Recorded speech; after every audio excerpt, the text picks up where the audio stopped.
Hey everyone, it's glad to have you in our second episode of the Budapest Exchange podcast. We are Amer Boom, Tusuni. and no Sizing this time, so we're just going to be co-hosting.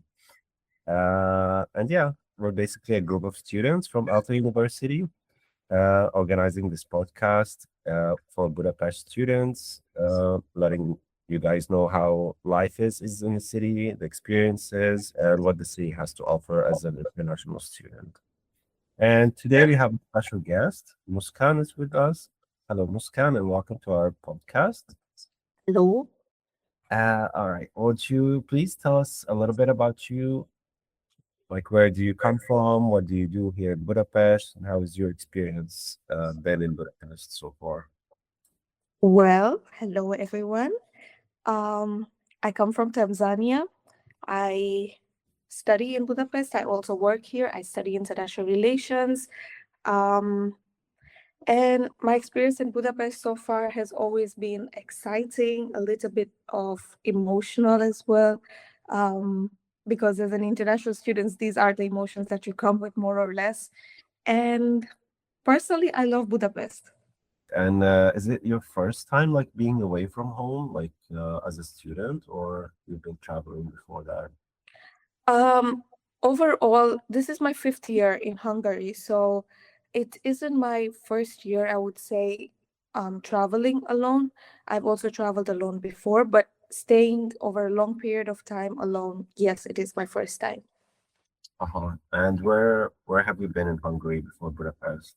I used to live in Pécs before Budapest. I lived in Pécs for 3 years, and yeah, that's where I did my bachelor's. Oh, so you're Gang doing your over master's. here. Fetch gang over here. Have you managed to pick up Hungarian by any chance? 5 years is a lot of time.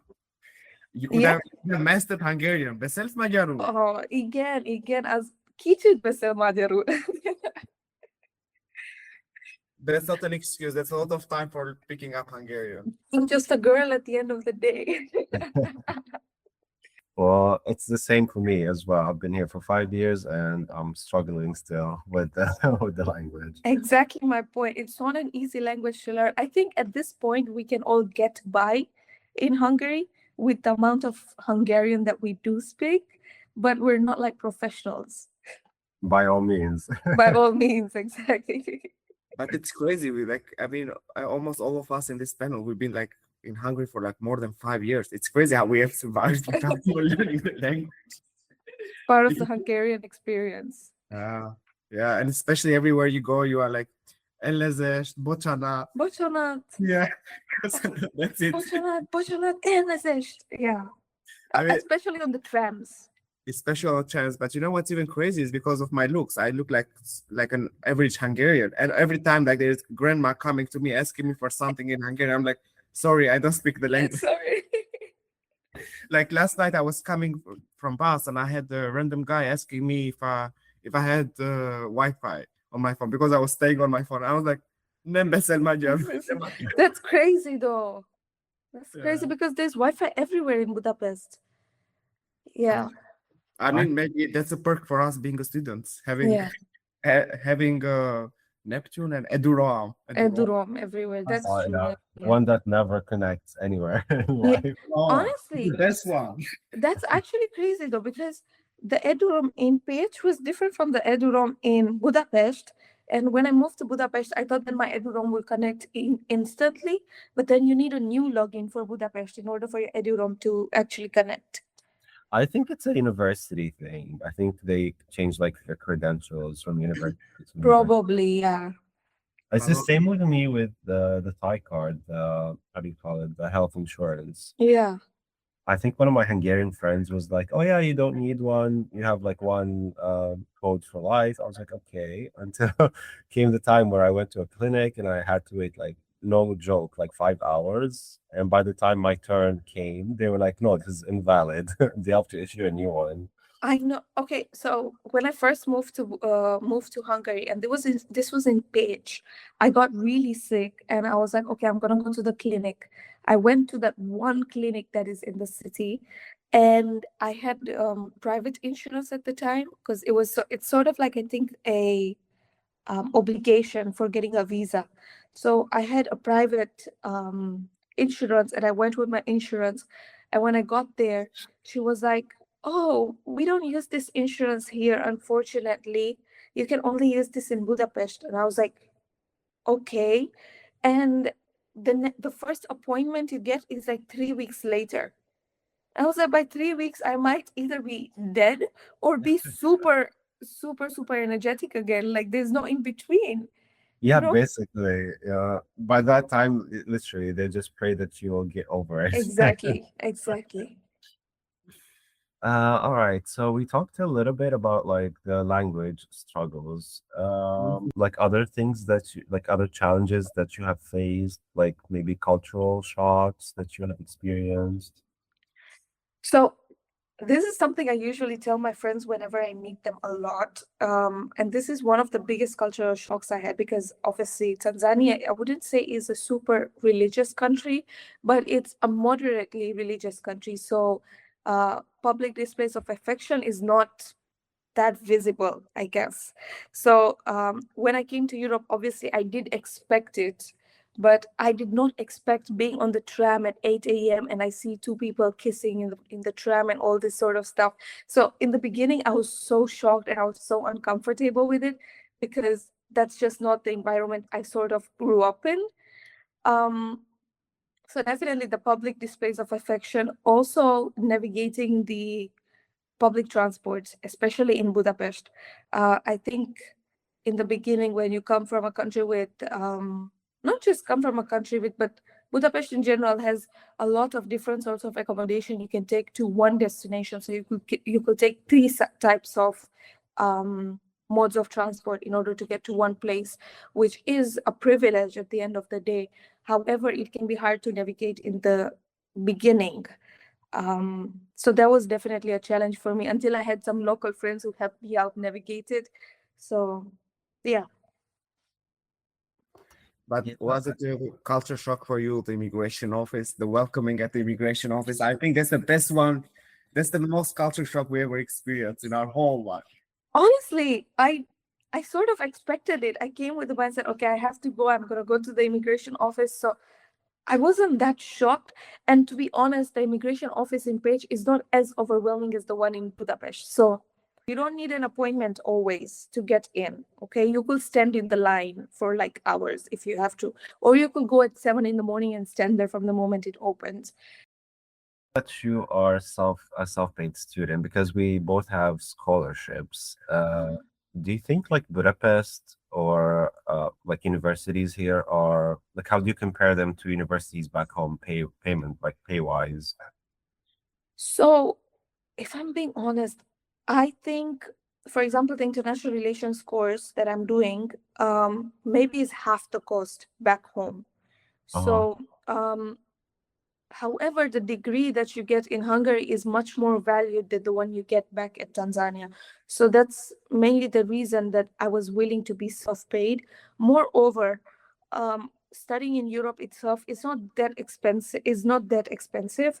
However, Budapest or Hungary in general is on the more affordable side. For example, if you go to the UK, obviously you will get a little bit more opportunities compared to Hungary because of the language difference. However, being a self-paid student in the UK, you're probably going to be paying £20,000 each year, while in Hungary you are probably paying 6,000. With the rate right now, it's 8,000, I think.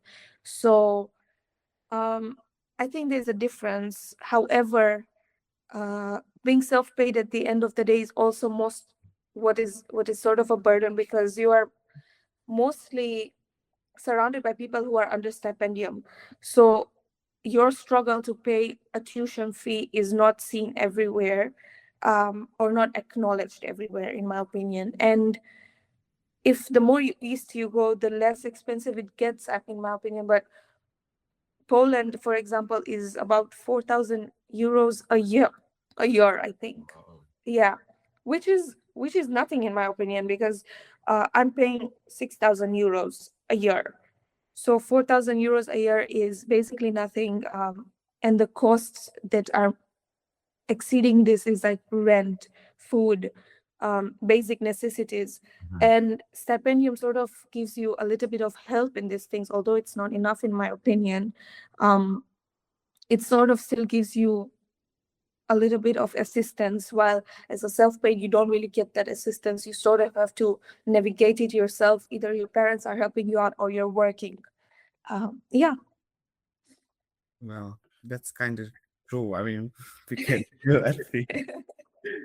But speaking of work, I mean, like, how is it to find jobs in Budapest, especially as a student? Is it like a very difficult thing, or is like it takes also a lot of papers, it takes also a lot of experience or something? Yeah, so first of all, I don't think it's impossible to find a job in Budapest. It's really not impossible. Budapest is a big city. Um, there are endless small job opportunities, I would say. It's just about how you approach it. Um, Even though we're so digitalized and there's so much technology around us, Budapesti, for example, I work in a restaurant part-time, and yeah, so getting jobs in Budapest, for example, for example, when I had to look for my job, I had to really I had to really ask a lot of friends because I didn't have a job for about 3 months. So I really had to ask a lot of friends. Again, the season that you're looking for a job in is also very important. So when it's high season in tourists, there is more job opportunities. When it's low season in tourists, there is less job opportunities. I was looking for a job around January when there were no tourists. So it was almost impossible to find a job. And everywhere you ask, oh, we're not hiring right now because we're not busy. But then people who started looking for jobs around March and April, when the weather starts changing, people were getting really good opportunities because of how many tourists are coming in. So there are much more vacancies or there is much more demand of workers needed. And this is what I'm talking about, like hospitality jobs. However, if we're talking about professional jobs, again, that is a big challenge in Budapest. Um, I have extensive experience. However, getting a job in Budapest in my field has been really, really difficult because of the language barrier, first of all. Um, Secondly, also people are hesitant to hire an international person in a local company in my field. So I think it differs a lot. The job market is very complicated in nature in Budapest, and once you sort of find the pattern, you will find it more easier to navigate. Yeah, that's kind of true. I remember when I was in 2023 looking for an internship, and basically I was getting everyday rejection because I was not Hungarian. And one time I was rejected and I had a response that said like, sorry, most of our workers speak English, even though we had the interview in English and everything. It's just that our workers don't feel comfortable speaking English most of the time. And I was like, what does that have to do with me? Or like I can also try at least to learn a little bit Hungarian, like be a little bit not socialize it with the ones that don't want to speak English. But Exactly. it's And a the little thing bit is, weird. a lot of Hungarian people are looking for these professional jobs. So it's it's like you're competing against a very difficult market. Yeah. That's about the job market. Yeah. So tell us, we have seen a glimpse and bits and pieces of your Instagram and your content. So you have a lot of hobbies, like the gym and working out, being active. Yeah. Tell us, how do you balance all these things while also having a job and while also being a student? So first and foremost, I do think it all depends on the mindset. That is very important. I also grew up in this routine, more or less. Ever since I was in high school, even before high school, when I was in primary school, I was very much involved in sports. I was very much involved in swimming at the time. I wasn't in the gym at the time, so I wasn't swimming most of the time. I wake up at 5 a.m. I train. I go again in the evening. I train again in the evening at 5, and in between I had school, and after school, after training, I had other things to do. I was also very social. what you would call a social butterfly in high school. I enjoyed going to events. I enjoyed hanging out with my friends. So I always wanted to do a little bit of everything. And so I sort of grew up in that routine. And to me now, it doesn't feel very foreign. It feels very much in flow. um my routine normally these days, for example, on a usual day would be like, oh, I wake up in the morning, I go to university, I come back, I rest a little, then I go to work. For example, I have an afternoon shift, I finish my afternoon shift, I come back home, I rest for an hour, then I go to the gym, I come back, it's already like 11 p.m. at night. So you don't, if you think about it, for an average person, you don't really have that much time. But I also have FOMO, which is like fear of missing out. So I want to do a little bit of everything, and my body does not really feel tired. But I do have friends who work on a similar schedule. So they go to university, they work, and they also work out or have other hobbies. I I think for them it comes from mindset, and it comes from the fact that, okay, um, in the evening when I go to the gym after such a long day, I'm going to relieve all my stress, and to be to have some time for myself, and to have some time for my own body, and to have some time for my mental health. So this is also something that I go with, that usually when I go to the gym, I go with my mind, and I go for myself. I'm not going for someone else. I'm going so that I feel I feel energetic later on, thinking about like when you go to the gym, and I leave all my stress there and I come back home, or when you're picking up like heavy weights, you're thinking like, oh, this is my professor that I'm picking up, it's so it's sort of like it's that mindset that I usually work in. um Although it does come out of habit a lot, about being in a routine. And I think that is very important, especially when you want to do a lot of things. Excuses can be very easy to hold on to, and to say that, oh, I don't have time for this, oh, I don't have time for that. I think it's very easy to say that, but then at the end of the day, you miss out on a lot of things that you could do for yourself. uh, Especially as students, especially as people who are working part-time, you get so overwhelmed and caught in between so many things that you don't have that space for yourself. And I think it's very important to find that space and to maintain that space for yourself. um, it doesn't really have to be the gym. It can just be like, oh, taking a walk every single night, and you walk like a kilometer or two just around your block, uh, listening to music. It is also taking time for yourself, and that is what the main goal of this is to me. Mhm. Yeah. I see, I see. Well, that's actually a very healthy mindset. I really like that actually. Thank you for bringing it up. It's actually a very healthy mindset. You have to care for your body, not for other people to please. Exactly, It's exactly. actually very And yeah, and a lot of people do it for like, oh, because people are gonna think ABC. But people, at the end of the day, when people go to sleep at night, they don't really think about it, about you again. It's you thinking about yourself when you go back to sleep at night. So how do you want to think about yourself? Do you want to think about yourself out of pittiness, or do you want to think about yourself as someone who tried their best? Mhm. You know? Speaking of gyms and stuff, like, do you have any favorite spots in Budapest for gyms? Please don't mention the one near Blaha. Please, not the Blaha one. Yeah, the most unsafe place. So like, first of all, I've been in Budapest. I've been to two gyms. Both of them are in Blaha. Oh my God. Both of them are in Blaha. They're called 4%. And the thing is, they have a lot of branches. There are some in Corvin. There's one in the Buda side. There's two in Blaha. And they're very much affordable. They're very much affordable, in my opinion. They are in the same range as other gyms in Budapest. They have good equipment. The people are very friendly. Everyone speaks English. It's a very international environment. So I would definitely recommend it to somebody who's looking for international friends. It's a place where you can meet a lot of international students.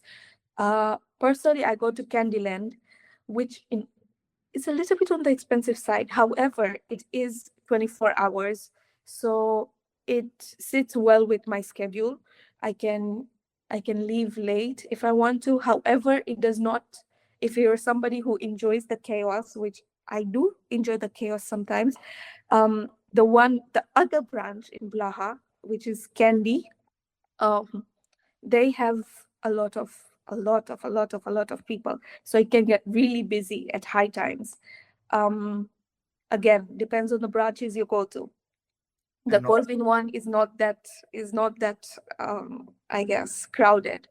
There are other gyms as well. There's NR1. um I don't know, there is Fitness 7 or something like that. So there is a couple of gyms that you can go to which have a lot of international students. Of course, if you go to the more low-key gyms, you should expect the fact that there's not going to be an international community and it's just going to be you out there.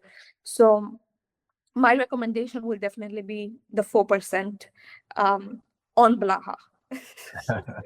Laha, the best place. The best place in Budapest. You cannot miss out. Yeah, yeah. If you've never been to Blaha, you never been to Budapest.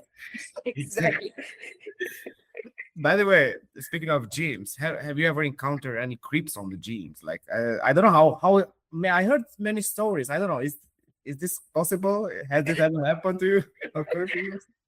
Obviously, it's just like being in any other place.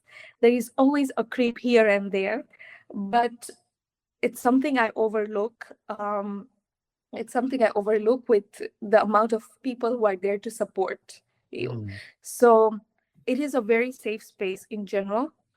There are cameras everywhere. For example, in the gym that I go to, there are cameras everywhere. Most people mind their business in gyms. They are not very interruptive to you. They will be helping you out every time you need help.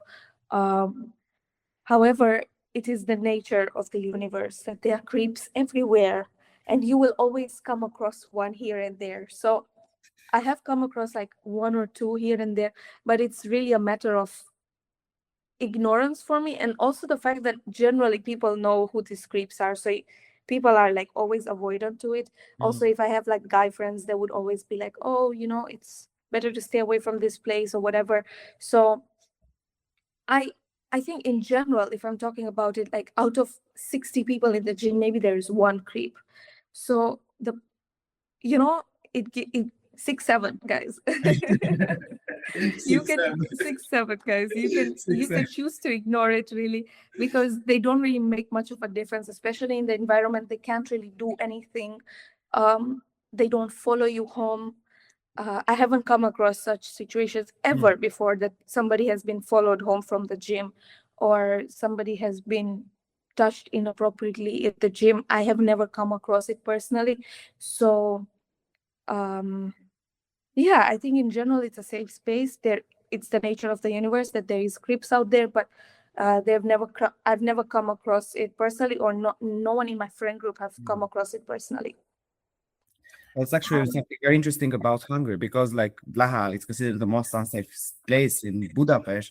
But it's actually, I mean, compared to other cities, like I've been to Hamburg, to Hanover, Munich, etc., it's like way more safer than any of those dangerous places. Exactly. And I like, think it's like, where is the danger in here? Like, especially for us that come from like very like third world countries, basically. For us, like, where's the danger in here? Like, I don't see anything. that's actually true. And I also think it's the nature of how you treat these people. So an example is, um, now that we're talking about Blaha, the most exciting place in Budapest, when you're passing through the square, you have that places with all those seats and everything where most people who are struggling with drugs or basically crazy people are just hanging around there. Um, if you really look into their eyes romantically or whatever, then they're then they're definitely going to call you out, then they're definitely going to get onto you. But if you just like pretend like they're not there and you just like ignore them, they don't really irritate you, or they don't really come and pinpoint you. In other places, like you said, Hamburg, I don't know, Berlin, for example, Oh, these places I've been in. I stayed in Berlin a month, and I think, or Frankfurt. Okay, the best comparison to Blaha would be Frankfurt, the train station outside of Frankfurt. I think the people in Frankfurt are much more pinpointy. Like even if you're randomly walking, they'll come and get up to your face. But the ones in Blaha don't really do that in my experience. They really leave you onto yourself unless they're super, super drunk. And maybe they'll be like screaming songs at the top of their lungs right in front of your face. But to come and touch you or anything, I have not come across it. No, never. So again, True we fact. have She's we speaking have fact. the better crazy people, maybe. True. Yeah. I want to ask you also because you do have like a fitness page on Instagram. It's Yes. not like, okay, first of all, you should plug it. So what's your username? So I don't So forget. my username is fitxmus, like MUS. So Perfect. fitxmus.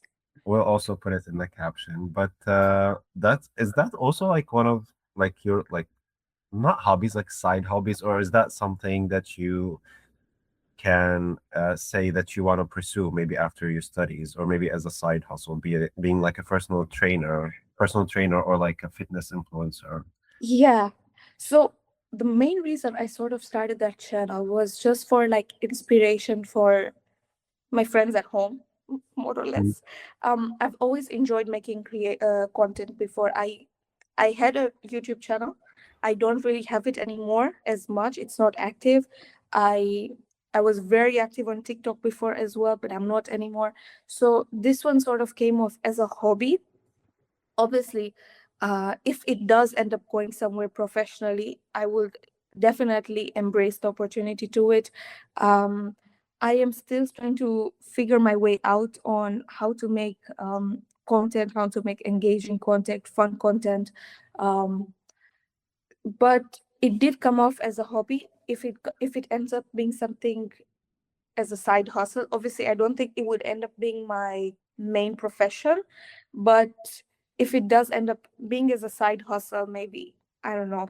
I've had so many different, I guess, visions of it going places, and I would love it. I would love for it to go big. uh, but it did start off as a hobby, and it's just something that I'm doing for myself and something that I'm enjoying doing. And when you see those graphs, what is it called, the insights, Tusuni and you guys basically know a lot about it. And if you see those insights, it's so like fun to navigate it. And especially when it's your personal content, when you see the type of content people like and people don't like. And um, yeah, it's a hobby that could turn into something professional. Well, we're rooting for you. Really hope. But you're gonna be friends with the superstar, guys. You heard it here first. All right. Switching now from like all this fitness topics. You're also into like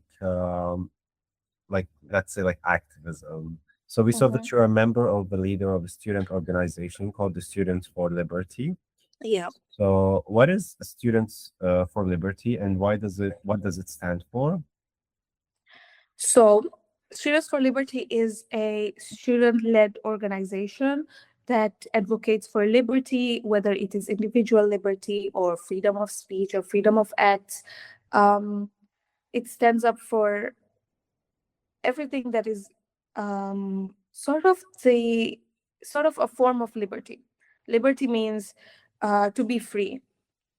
Basically, that is what liberty is to be free. So to be free individually, to be free of your own body, to have the authority upon your own body, to be free from taxes, guys.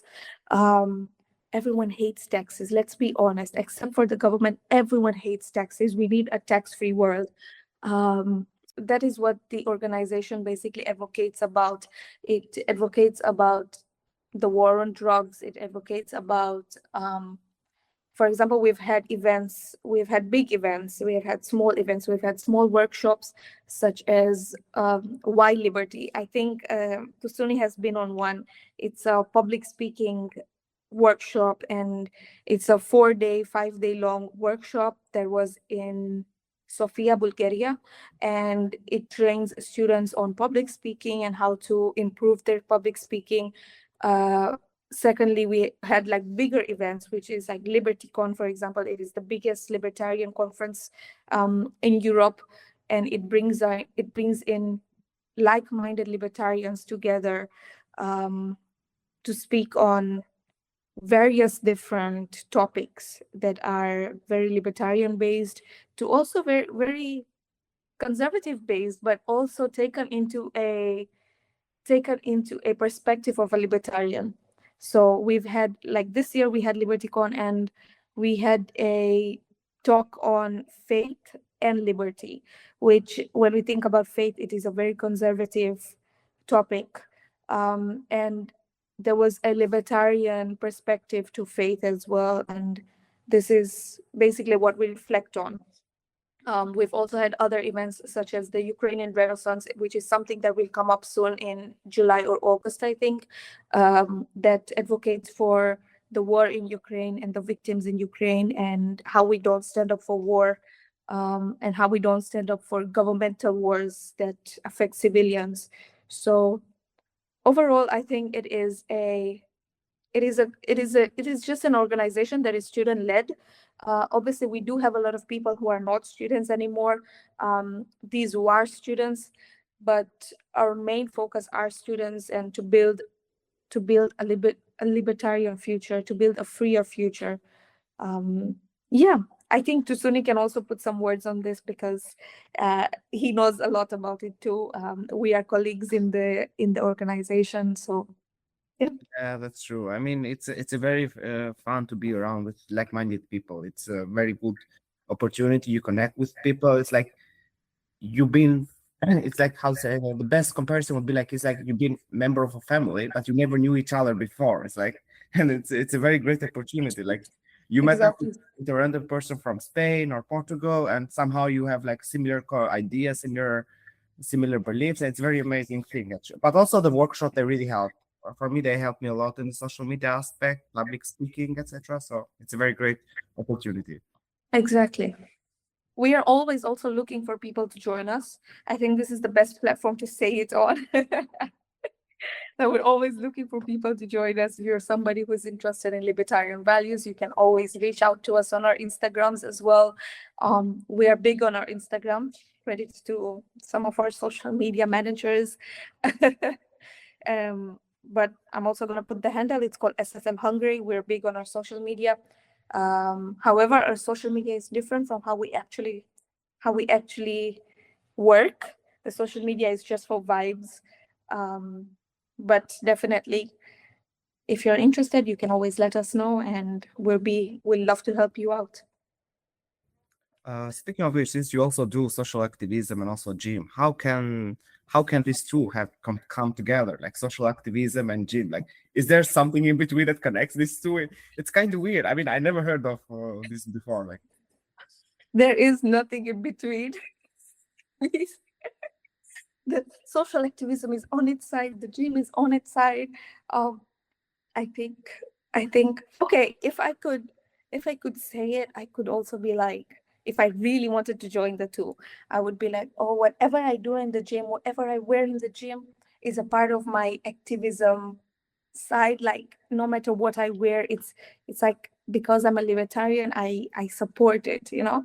But it doesn't really connect, honestly speaking. It's just two individual things that yeah, that I do in my life. It's just two individual things.